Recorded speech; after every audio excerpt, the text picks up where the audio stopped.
shu darajani 4 ga bo'lgandagi qoldiqni topsak, misol javob chiqadi. Endi shu darajani 4 ga bo'lgandagi qoldiqni topishni o'rganamiz. Tam qoldiqni topmoqchi bo'lsam, bular hammasi a ga bo'linadi. Lekin mana shu bitta shu bo'linmay qoladi. O'shani hozir ko'ramiz. Juft son bilan juft sonni ko'paytmasi juft songa teng.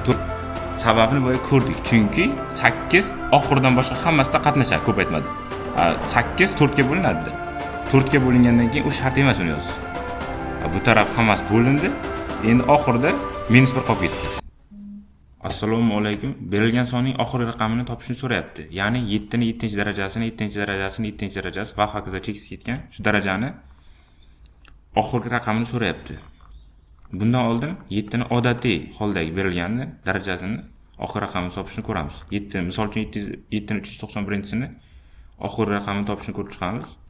Buning uchun nima qilardik? 7 ni birinchisi takrorlanishni topardik. 7 ni birinchisi 7, 7 ni ikkinchisi oxirgi raqami 9, 7 ni uchinchisi oxirgi raqami 3, 7 ni to'rtinchisi oxirgi raqami 1.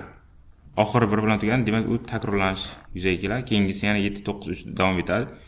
Demak 4 tada takrorlanish ma'lum. 4 tada takrorlansa biz keyin darajani 4 ga bo'lardikda qoldiqni topardik.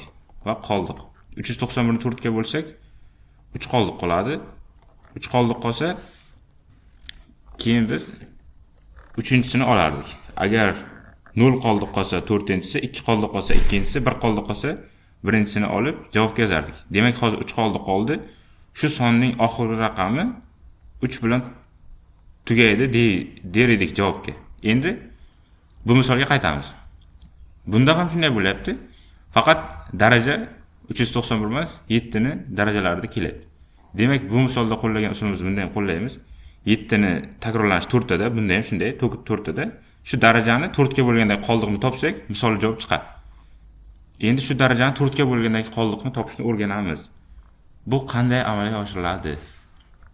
7 ning 7-chisini, 7-chisini, 7-chisi va hokazo ketganini 4 ga bo'lgandagi qoldiqni so'rayapti. Buni men 8 - 1 ning darajasi qo'yib yozsam bo'ladi. 8 dan 1 darajasi 7 va hokazo 7 ning darajasi davom etadi. Endi buni 4 ga bo'lgandagi qoldiqni topamiz. Bundan oldin bir o'rganib olamiz, keyin yana misolga qaytamiz. Misol uchun a - b ning kvadratini ochish bilamiz. Qisqa ko'paytirish formulasi a kvadrat minus 2ab plus b kvadrat. A - b ning 5-chisini ochish. A ning 5-chisi minus a ning 4-chisi ko'paytirilgan b plus va hokazo. Minus bo'lsa, birinchi plus, keyin minus, plus, minus va hokazo davom etadi. Plus, minus, plus, minus. Bu yerda qandaydir ham siz sonlar bor. Men hozir bu yoqqa kerak bo'lmagani uchun yozmadim. Bu yerdan ko'zlangan maqsad hozir bizga a boshdagi koeffitsient oxirgidan boshqasida hammasida qatnashadi. Demak, mana shu sonni men a ga bo'lsam, qoldiqni topmoqchi bo'lsam, bular hammasi a ga bo'linadi. Lekin mana shu bitta shu bo'linmay qoladi. O'shani hozir ko'ramiz. Undan oldin a - b ning juft darajasi bo'lsa, oxiri musbat bo'ladi. Oxir mana a - b ning kvadrati bo'lyapti, oxiri plus bo'lyapti. A - b ning toq darajasi bo'lsa, minusdan bo'lyapti. Mana a - b ning 5-chisi bo'lsa, oxiri minus bo'lyapti. Endi bizga kerak. Boyagi misolimizga qaytamiz. 8 - 1 ning 7-darajasi edi. Bu qanday ochiladi? Mana hozir ko'rganimizdek qanday daraja bo'lsa ham mana 8 ni shu darajasi bo'ladi. Misol buni m deb belgilayman, ko'paytirilgan 1. Minus 8 ni m-1 darajasi ko'paytirilgan 1 ning birinchisi bo'ladi. Va hokazo bu juda ko'p cheksiz davom etadi. Lekin oxirga boradida bu toq bo'lsa, bu yog'i minus, agar juft bo'lsa plus bo'lib 1 ning o'sha darajasi bo'ladi. Endi mana buni minus yoki plusligini ko'ramiz.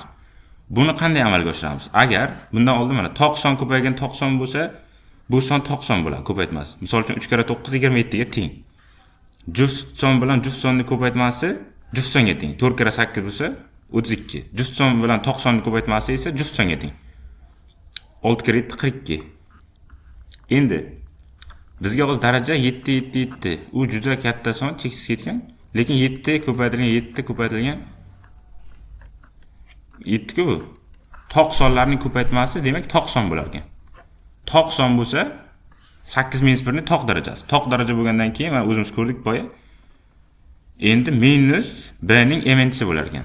Demak, minus 1 ning ementisi. M har qanday son bo'lsa ham 1 ni ixtiyoriy darajasi 1 bilan tugaydi. Demak, minus 1 bilan tugar ekan. 4 ga bo'lgandek. Yana hozir bu yerda o'rgatamiz. Bunda 8 hammasida ko'paytirilgan. Hozir ko'rdik. Oxirida minus 1 ning qandaydir ham darajasi u baribir 1 ga teng. Shuni 4 ga bo'lganda qoldiqni topib qo'ysak yetarli. Sababini boya ko'rdik. Chunki 8 oxirdan boshqa hammasida qatnashadi, ko'paytmadi. 8 4 ga bo'linadi. 4 ga bo'lingandan keyin u shart emas uni yozish. Bu taraf hammasi bo'lindi. Endi oxirida minus 1 qolib ketdi. Minus 1 ni 4 ga bo'lganda qoldiq 3 ga teng. Manfiy sonni qoldiqni topishda, manfiy sonni bo'lishda o'zidan buni ayirib qo'ysak 3 ga teng. 1 ni 4 ga bo'lsak qoldiq 1 ga teng lekin. Misol uchun 2 ni 4 ga bo'lsak ham qoldiq 2 ga teng. Lekin minus 2 ni 4 ga bo'lsak qoldiq 2 ga teng. Bundan buni ayirib qo'yiladi. Endi qoldiq 3 ga teng bo'ldi. Endi misolimizga qaytamiz. Qoldiq boya ham shunday chiqqan ekan, yana ham shunday chiqdi. Endi 7 ning 3-chi olinadi. Demak, bu sonning oxirgi raqami 3 bilan tugar ekan. Oxirgi raqami 3 bilan tugaydi.